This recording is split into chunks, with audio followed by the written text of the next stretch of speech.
زما محترمو تاسو ته به پته وي زموږ په دې مسجد کې کار روان دی او بار بار دا اپیلونه موږ نه کوو، صرف په میاشت کې یوه جمعه باندې اپیل کوو. نو هغه میاشت پوره شوې ده. د الله د رضا دپاره تاسو یقینا چې مخکې هم تعاون کړی دی او دې پرې بیا ځکه اپیل کوو چې ډېر زیات ضرورت دی. بره کار هم روان دی، څه قرضونه هم پاتې دي، دا د زکاتونو میاشت هم ده. بعضې ملګري تپوسونه کوي مولوي صاحب ستاسو په دې جومات او مدرسه زکات کیږي؟ د زکات دپاره په سورة التوبه کې الله سبحانه وتعالی 8 مصارف ذکر کړي، 8 کسان، په هغې کې جومات نشته. یقینا چې جومات په هغې کې نشته دی، خو بله مسله زده که. په دې خبره د ټولو علماو اتفاق دی چې مدارسو ته زکات ورکولی کیږي. په مدارسو کې فقرا او مساکین او استادان طلبی، نو زمونږ دا صرف جومات نه دی، مدرسه هم ده.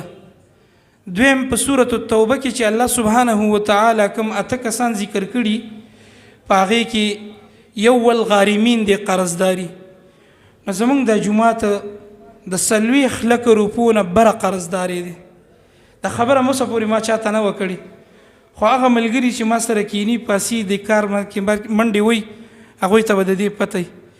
نو دا زمونږ جومات قرضدار دی. الله وی قرضدارو ته زکات ورکوي شي. نه که ته زکات جومات ته ورکې، دا به جومات ته نه وي، دا به قرضدارو ته وي. د دې جومات په حق کې موږ قرضداري، نو قرضدارو ته زکات ورکوي شي. څنګه چې فقیر او مسکین ته سړی زکات ورکي، نو دا فقیر او مسکین سره ښېګړه نه وي، بلکې دا تا خپل حق ادا کړه، د الله فریضه دی ادا کړه. دقه شانتې که جومات قرضدار یو او هغه قرض خلاصولو دپاره د زکات ورکو، نو دا ستا زکات به د جومات دپاره نه وي، دا به د جومات د قرض کې الله به په قرض کې منظور کړي. دا به ستا د جومات دپاره نفلي صدقه نه وي، بلکې د تا نه به فریضه ادا شي. نو په دې د ټولو علماو اتفاق دی چې قرضدارو ته زکات ورکوي شي. نو زمونږ د جومات قرضدار هم دی، خپل هم دعوت وچلوئ، خپل هم اخلاص وکئ، که لسي که شلي، صرف د الله په دې کور کې حصه راولئ، خپله حصه.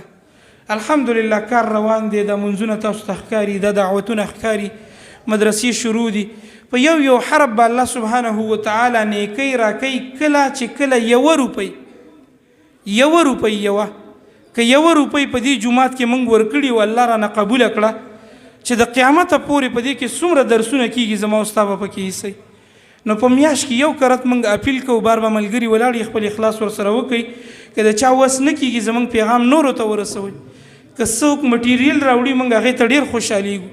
که څوک کاڼې راوړي، بره اوس تاسو ته به پته لګېږي د ملګري بار به د فوټپات سره خوا کې ناستي، بعضې ملګري د واشرومونو سره کیني، د اودسونو ځایونو سره ځای نشته دی، بره ځای شته دی، خو په هغې کې فرش نشته.